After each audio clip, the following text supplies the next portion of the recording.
parce que je profite avec ma fille. Mais par contre, je veux revenir à quelque chose. J'ai reçu beaucoup de messages. On m'a dit, Tata, s'il te plaît, partage et tout. Ça peut faire bouger les choses. Alors, déjà, de 1, oui, je vais partager, parce que ayant regardé l'histoire, il est obligatoire de la partager, d'autant plus que ça se passe en Turquie. Donc, la Turquie ne m'appartient pas, mais j'y vis. Donc, je connais très très bien la Turquie. Mais il y a quelque chose qui m'interpelle beaucoup plus que ça. Message, il vient directement à la personne qui va être concernée en premier. Donc toi Félicia, moi je te connais absolument pas, je te connais via la télévision, un peu comme tout le monde. Je t'avoue que ça m'intéresse pas trop, j'en ai strictement rien à foutre. Mais vu que c'est toi qui as partagé ce putain de bon plan en Turquie, maintenant tu comptes faire quoi du coup? Tu comptes prendre la parole ou tu comptes faire comme tu fais d'habitude?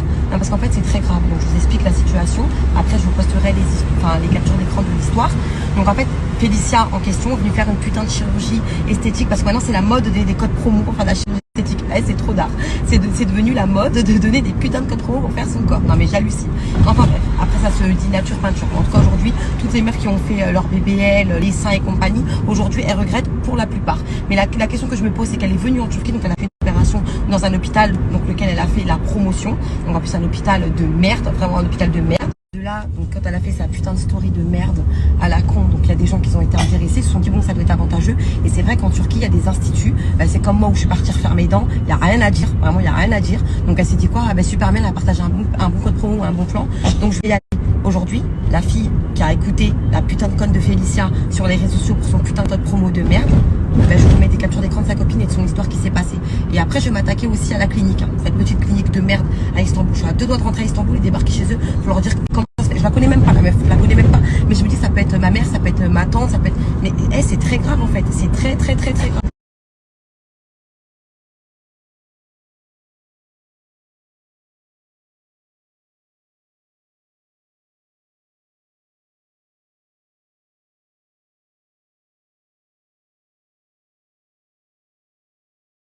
Et partager le Instagram de la personne en question. S'il vous plaît, je vous demande une seule chose, c'est de partager massivement. Voilà, de partager massivement pour que personne se fasse avoir, que personne aille là-bas surtout, ne dépense son argent pour aller faire une opération, pour pouvoir améliorer sa vie ou changer de vie pour les mamans voilà, qui ont des enfants. Enfin, peu importe la raison pour laquelle quelqu'un va se faire opérer, quand c'est pas un caprice bien sûr, pour que les gens ne se fassent pas avoir et qui vont là-bas pour aller dépenser leur argent et qu'au final de compte, ils ressortent sans suivi, avec des problèmes, parce que là, c'est des gros problèmes qu'elle va avoir, cette maman-là, je pense. Ça va être très dur de s'en remettre. Je sais même pas s'ils vont faire quelque chose. Et surtout, je vais vous dire un truc, arrêtez d'écouter les putains d'influenceuses qui vous donnent des putains de codes promo pour aller faire des coups de seringue, pour aller faire de la chirurgie et ceci et cela. Si vous avez un problème avec vous-même, économisez, essayez de trouver quelque chose, un endroit bien, allez sur internet, arrêtez de vous faire avoir, arrêtez de vous faire avoir. Et j'espère vraiment que cette petite cruche-là, elle va répondre à travers son téléphone. Vraiment.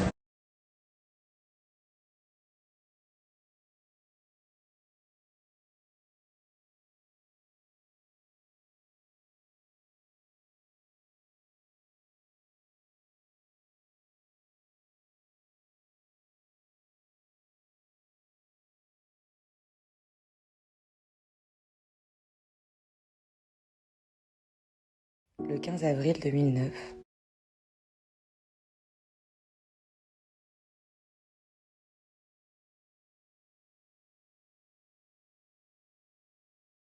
La clinique m'a écrit, donc je parle pas français, il faut savoir que c'est normal, hein. Soit il parle turc, soit il parle l'anglais, mais sur traduction.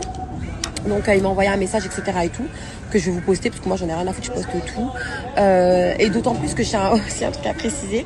Il me semblait pas qu'ils avaient fait un partenariat avec Félicia, que quand ils faisaient les vidéos, c'était genre une accolade, l'amitié, ils s'aimaient à la mort et tout. Ah ok, bon je vais vous laisser avec les prochaines captures d'écran.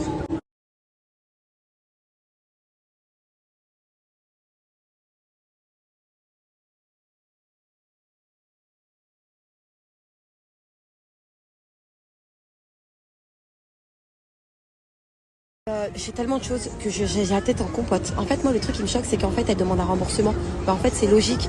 Elle a une nécrose, elle a un morceau de ventre en moins. Enfin, moi, j'estime qu'elle sort pas de l'hôpital, vous savez, sous une belle liposuction, le corps il est bien, etc. Non, en fait, elle a plus de corps. En fait, cette femme n'a plus de corps, en fait. Donc oui, bien sûr que c'est légitime de lui faire un remboursement. En fait, je suis désolée. Enfin, vous l'avez pas rendu un corps de Cendrillon, vous lui avez rendu un corps. C'est pas possible en fait en tant que femme, vous devez la rembourser. Je suis désolée, si vous êtes des humains, si vous avez un cœur, vous êtes obligé de la rembourser. Mais attendez, j'ai pas terminé.